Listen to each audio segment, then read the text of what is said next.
Welcome back to the channel. तो मैं एक सॉफ्टवेयर इंजीनियर हूँ और मैं ट्रेडर बनने की जर्नी में हूँ। अगर इस जर्नी में भी आपको मेरे साथ रहना है तो प्लीज़ सब्सक्राइब करें इस चैनल को।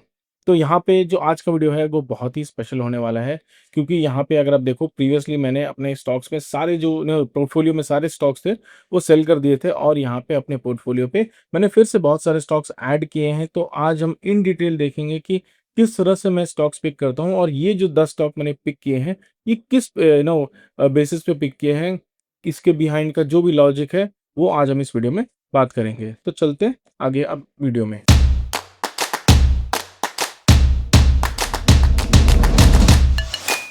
तो यहाँ पे अगर आप देखो ओवरऑल अगर मैं आपको होल्डिंग्स दिखाऊं, let me reload the page.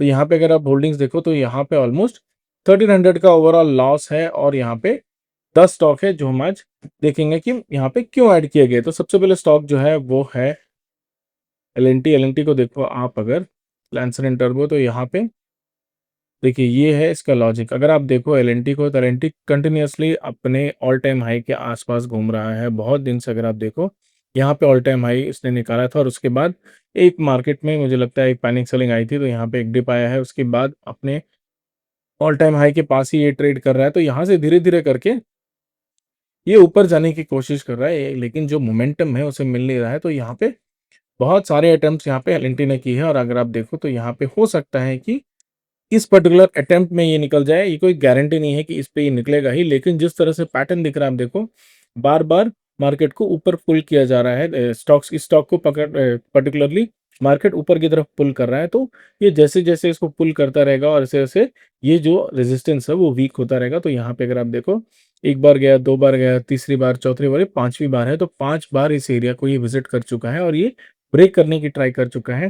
कुछ बार ब्रेक भी किया था, लेकिन उसके बाद उसे नीचे पुल कर दिया गया। तो यहाँ पे अगर आप देखो तो यहाँ पे हमने क्या किया, यहाँ पे हमने एक बाय लिया है, और जो हमारा स्टॉप लॉस है वो अराउंड 3845 के आसपास है। तो यहाँ पे जो स्टॉप लॉस होगा वो 5 से 6 हज़ार रुपये का होगा, और जो टारगेट है वो अराउंड 20,000 के आसपास होगा, 1 लाख रुपए के आसपास। I think I have invested 1 lakh, और आई इन्वेस्टेड मोर। ओके, ज़्यादा इन्वेस्ट हुआ है I think, because I don't remember exactly.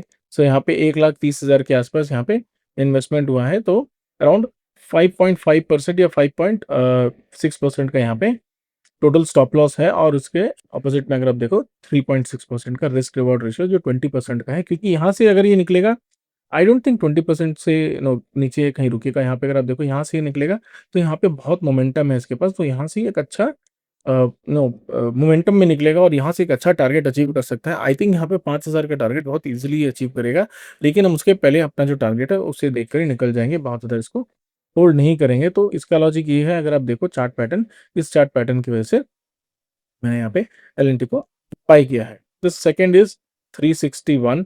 चलते हैं उस स्टॉक पे, 361 वन लिमिटेड। तो यहाँ पे अगर आप देखो 361 को, तो यहाँ पे भी सिमिलर, बहुत ही सिमिलर स्टोरी है। यहाँ पे मार्केट में कंटिन्यूसली ये स्टॉक भी नीचे की तरफ मूव कर रहा है, और यहाँ पे 1:3 का जो हमें रिस्क रिवॉर्ड रखा है 5 से 6% का, यहाँ पे भी एक स्टॉप लॉस रहेगा, क्योंकि ये कंटिन्यूसली मार्केट इसके टच कर रहा है। और यहाँ पे अगर आप देखो कंपेयर करो एल एन टी पे, तो यहाँ पे मुझे कॉन्फिडेंस कम है, क्योंकि यहाँ पे एल एन टी क्या था, वो बार बार एक जगह को हिट कर रहा था, और धीरे धीरे उसका जो हाइज और लो है, जो उसका जो हाइज और लो है वो बहुत ही कंट्रास्ट होते जा रहे थे। धीरे धीरे वो जो विड्थ है वो कम होता जा रहा था। इस तरह का एक पैटर्न उसमें बन रहा था, लेकिन अगर आप देखो 361 पे वो पैटर्न नहीं बन रहा है। मार्केट धीरे धीरे करके एक स्ट्रेच में ऊपर की तरफ गया, तो हो सकता है ये नीचे आकर फिर यहाँ पे ब्रेक करे। तो इस पे थोड़ा कॉन्फिडेंस लो है, बट एक पैटर्न जो है यहाँ पे दिख रहा है, तो मैंने ट्रेड लिया है। अगर इसमें स्टॉप लॉस हिट होता है तो हिट होता है, अगर नहीं है तो ये अच्छा ट्रेड निकलेगा। अगर आप देखो the next stock is Aditya Birla real estate, I think. यहाँ पे आदित्य बिरला रियल एस्टेट को मैंने इसलिए बाय किया है, क्योंकि यहाँ पे एक बॉटम आउट हो रहा है ये stock. This is not a stock which is hitting its all time high. ये स्टॉक जो है अपने यहाँ पे देखो इस तरह इस एरिया पे, तो यहाँ पे जो एक सपोर्ट है, ये एक उसका प्रीवियस रेजिस्टेंस था यहाँ पे, और रेजिस्टेंस इस जगह पे सपोर्ट लिया है, फिर से उसको पुल किया गया, लेकिन यहाँ पे मार्केट में ये फिर से इसने बाउंस किया। यहाँ पे इसका सपोर्ट है, सपोर्ट को टच किया, सॉरी, सपोर्ट को यहाँ पे टच किया, ऊपर की तरफ निकला, फिर नीचे आया, फिर ऊपर की तरफ पुल किया गया। तो यहाँ से हो सकता है कि 2-3 हफ्ते से यहाँ पे पड़ा है, तो यहाँ से हो सकता है कि एक अच्छा फिर से पुलबैक इसमें देखने को मिले। तो the next stock is primary energies, PREM, यहाँ। तो यहाँ पे अगर आप देखो प्राइमरी एनर्जीज़ अपने ऑल टाइम हाई पे नहीं है, लेकिन यहाँ पे एक हॉरिजॉन्टल रेजिस्टेंस हमें देखने को मिल रहा है इस एरिया में। और अगर स्पाइक्स को आप अगर करंट स्टेट पे देखो तो इस एरिया पे, तो ये एरिया है जहाँ पे रिजेक्शन हो रही है। तो इस एरिया के पास ये स्टॉक आ चुका है, आई थिंक बहुत दिन से यहाँ पे आया है। अगर आप देखो लास्ट ईयर अराउंड अप्रैल के आसपास यहाँ स्टॉक पहुँच गया था यहाँ पे, और तब से ये इसी एरिया में ट्रेड कर रहा है। तो यहाँ से जब और ब्रेकआउट होगा तो बहुत ही अच्छा ब्रेकआउट होगा।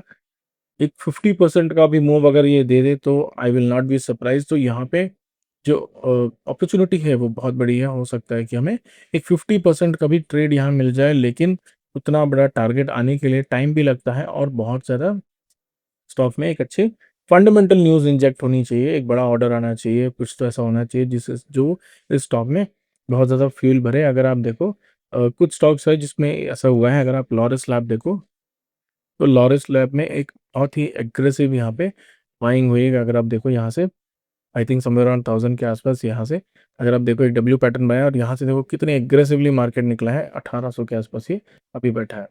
तो third stock fourth stock feminine energies है। Then we have Brigade. I think हमने ये ऑलरेडी डिस्कस किया है। I had this stock previously also. तो यहाँ पे अगर आप देखो मेरी बाइंग है समवेयर अराउंड 430, 480, 420, 431 के आसपास। इफ़ यू रिमेंबर हमने ये स्टॉक पहले भी लिया था, और उसके बाद मैंने क्योंकि पोर्टफोलियो सेल किया था तो इसको मैं निकाल दिया। लेकिन यहाँ पे स्टॉक अभी बहुत अच्छा दिख रहा है, बहुत अच्छा ब्रेकआउट आ रहा है। और अगर आप देखो मोस्ट इम्पोर्टेंटली यहाँ पे एक ब्रेकआउट आ रहा है, और यहाँ पे वॉल्यूम भी बहुत अच्छा आ रहा है। तो इस वजह से यहाँ पे आई वाज़ फोर्स्ड, जिस तरह से ये स्टॉक मूव कर रहा था, I was forced to buy this stock. बहुत ही अच्छा लग रहा था ये स्टॉक इस दोनों मिक्सचर में, जहाँ पे एक ब्रेकआउट भी देखने को मिल रहा है और वॉल्यूम भी बढ़ रही है। तो इसीलिए मैंने ये स्टॉक लिया। I think we have already gone through the stocks details. तो नेक्स्ट इज CNCYIENT। तो ये थोड़ा इंटरेस्टिंग होने वाला है, क्योंकि यहाँ पे अगर आप देखो बहुत ही बड़ा यहाँ पे बुल रन इसमें आया था। अगर आप कंपेयर करो 2020 का जो बॉटम है 200 से ये स्टॉक चला गया था 2400 500 तक। तो यहाँ पे ऑलमोस्ट 10x का मूव आया था, और उसके बाद 2500 से ये गिर के आया है ऑलमोस्ट 700 पे। तो बहुत ही जो हाइज़ और लोज़ का जो गैप है वो बहुत बड़ा है। यहाँ पे अगर आप देखो ऑलमोस्ट 70% का ड्रॉप इसमें देखने को मिला। 70% के ड्रॉप के बाद यहाँ पे मार्केट में एक थोड़ी बुलिश यहाँ पे बुलिशनेस आई है, और यहाँ से अगर ये थोड़ा भी मूव करता है 1000 1200 के आसपास आता है, तो हमारा टारगेट वहीं से निकल जाएगा। जिस तरह से ये मूव हुआ था, आई एक्सपेक्ट थोड़ा सा एक बड़ा मूव इस एरिया तक आ जाए। यहाँ पे जो इसका रेजिस्टेंस है यहाँ तक आएगा, तो हमें बहुत ही अच्छा ट्रेड यहाँ पे देखने को मिलेगा। अगर आप करंट रिस्क रिवॉर्ड जो ट्रेड का देखो, I think it is somewhere around 5-6% का, और आई थिंक आराम से 20-25% यहाँ पे निकलेगा। अगर मार्केट अच्छा रहा तो यहाँ पे इसका जो रेजिस्टेंस है इस एरिया के आसपास है, तो वहाँ तक ये पहुँच जाएगा। तो अब बात करें के फिनटेक की, तो यहाँ पे K fintech is again a stock which I am not that confident. लेकिन क्योंकि यहाँ पे एक बॉटम इसने बना लिया है इस एरिया को, बार बार इसी एरिया में ये मूव कर रहा है, तो यहाँ पे एक ब्रेकआउट हमें देखने को मिला है। यहाँ पे अगर आप देखो इस एरिया में मूव कर रहा था बहुत दिन से, और यहाँ से एक ब्रेकआउट कैंडल देखने को मिला, तो इस ब्रेकआउट कैंडल में ही हमने बाई किया है। और यहाँ से अगर ये आगे की तरफ निकलता है तो बहुत ही अच्छा ट्रेड हमें देखने को मिलेगा।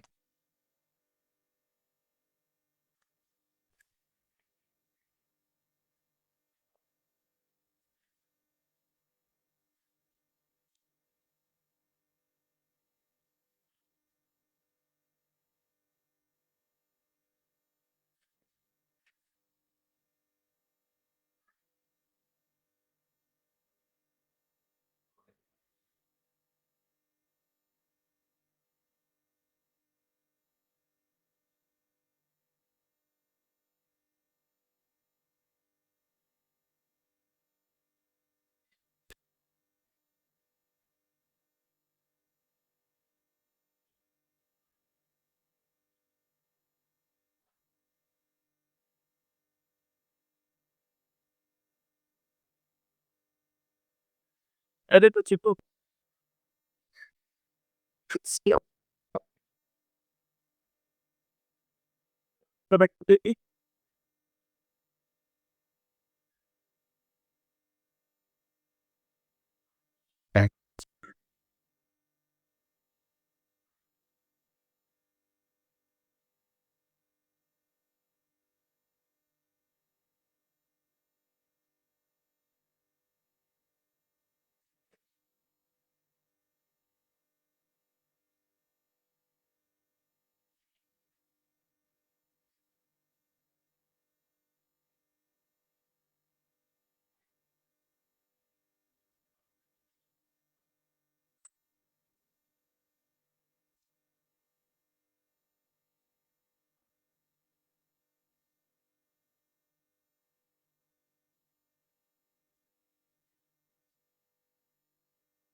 तो यहाँ पे अगर हम नेक्स्ट स्टॉक की तरफ बढ़े तो that is LT foods. LT foods को अगर आप देखो तो यहाँ पे ओके, एलटी फूड्स एफ या एलटी फूड्स को देखो तो यहाँ पे एलटी फूड्स में भी आप देखो जितने भी स्टॉक मैंने बाई किए हैं ओवरऑल ओवरऑल आप एनालाइज कर पा रहे होगे, एक ब्रेकआउट स्टॉक है जो जिसने ब्रेकआउट अभी नहीं दिया है।